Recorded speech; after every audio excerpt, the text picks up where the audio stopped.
It is believed that our brothers and sisters from Kenya eat Sukumawiki 7 days a week. And this is why. 1900, when Uganda was signing the 1900 Buganda Agreement, a man called Odhiambo traveled miles all the way from Jinja through Lake Victoria, through Mabira Forest, carrying only one seed. And the seed is Sukumawiki. This is not what I'm talking about. I'm talking about this. After traveling a long journey, Odhiambo reached Nairobi. As he was still looking for someone to direct him, as in looking for direction, he found another man. Let's call him Crazy Kenna, because he's the only Kenyan we know right now on internet. Crazy Kenna was also looking for a job, and he narrated to Odhiambo that his family had spent an entire week without having something to eat. Odhiambo said, "Oh, Kenna, I have this magical seed that can save your family from hunger." And guess what? The seed was Sukumawiki. And Crazy Kenna said, "Oh, Odhiambo, are you sure that if I plant this seed, even though I spent a full week looking for money, my family won't sleep hungry?" And Odhiambo said, "Yes, this plant almost grows a leaf every single day. That means your family will have food every single day throughout the week." Then Crazy Kenna said, "Hey, ye kuna Sukumawiki," meaning this can push my family for a week. By the way, that is my story. That is my original story. You won't find it anywhere else. Today, I'm going to teach you how to transplant cabbage, and today we are going to transplant the remaining part of our cabbage that we didn't transplant last time. And there are a couple of things that I didn't talk about in the previous video, which I'm going to talk about today. For example, if you're transplanting your vegetables or cabbage or sukumawiki or any other vegetable, you have to first prepare your land. As you see, our backyard is looking so beautiful and organized. Let's go to our nursery bed. I think for those of you who watched the previous video, remember where to find our nursery bed. If you are new on this channel, please hit that subscription button and the notification bell. And if you're a returning viewer, thank you so much for following Farm and Peace. Let me pick my magic stick, which I'm going to use to dig holes where I'm going to transplant my cabbage. And it is right here.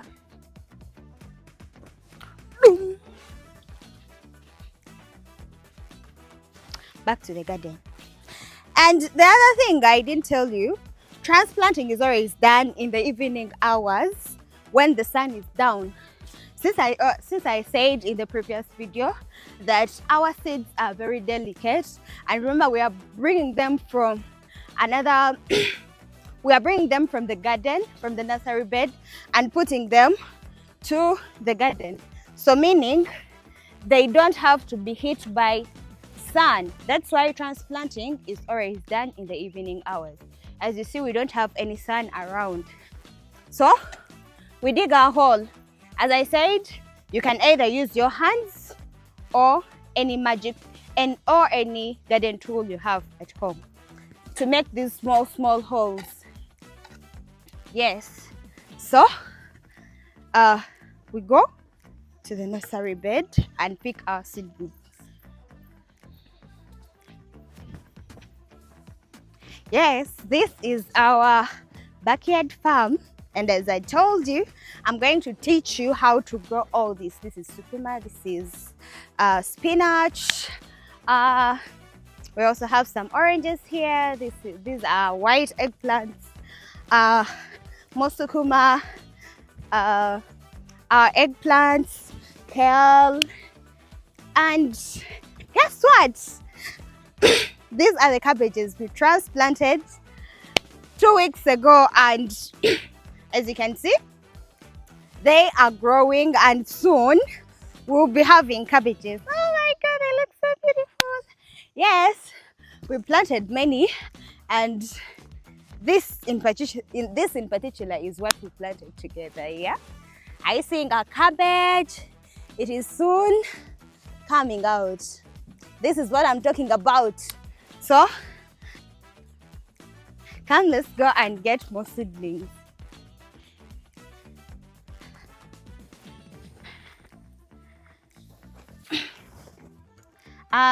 This normally happens to your nursery bed just in case you take long without transplanting. As you can see, some of our seedlings dried.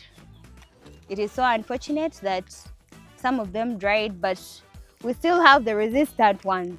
So those are the ones that we're going to transplant, like this one and this one.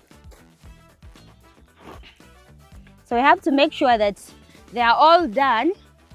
We finish all of them, because if we don't do that today, they might all end up looking like these ones. As I said, for our new viewers, if you're uprooting the seedling, you uproot it with the roots. These are the roots, so you have to do it gently to get all the roots out from the soil.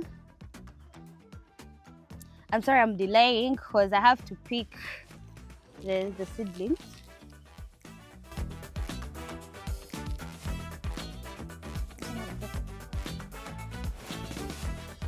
One of the reasons as to why we make these videos is to show you that you can actually grow nutritious vegetables right at home and in your backyard.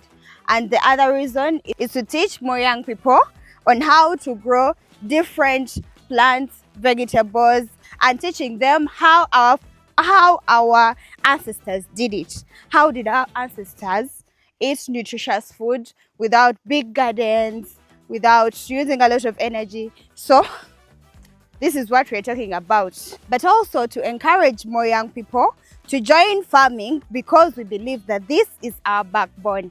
We believe that this is our backbone because as Africa, we didn't eat processed food. But today, we are trying to empower young people to grow their own food.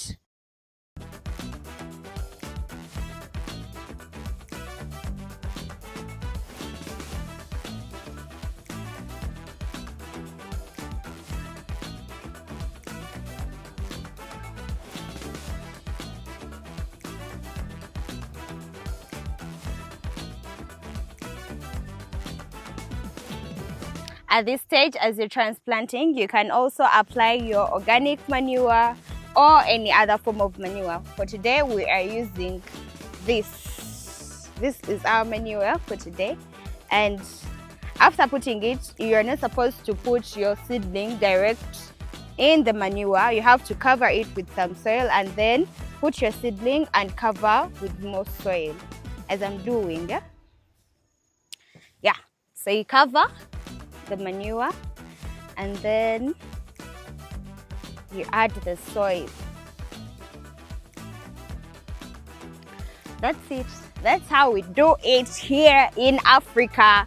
And if you have any other suggestions of how I can transplant my cabbage in my backyard, you can still reach out in the comment section and tell me how you do it, and I'll try it. Yeah. And for the next video, we are going to show you how to grow eggplants, how to take care of our eggplants, how to mulch, and many more. And the other thing I didn't talk about in the previous video, after transplanting our vegetables, as I said, we do that in the evening. We have to mulch them, put some grass, dry grass, then water to keep the moisture inside the grass, so that when the sun comes out tomorrow, our seedlings will still be safe.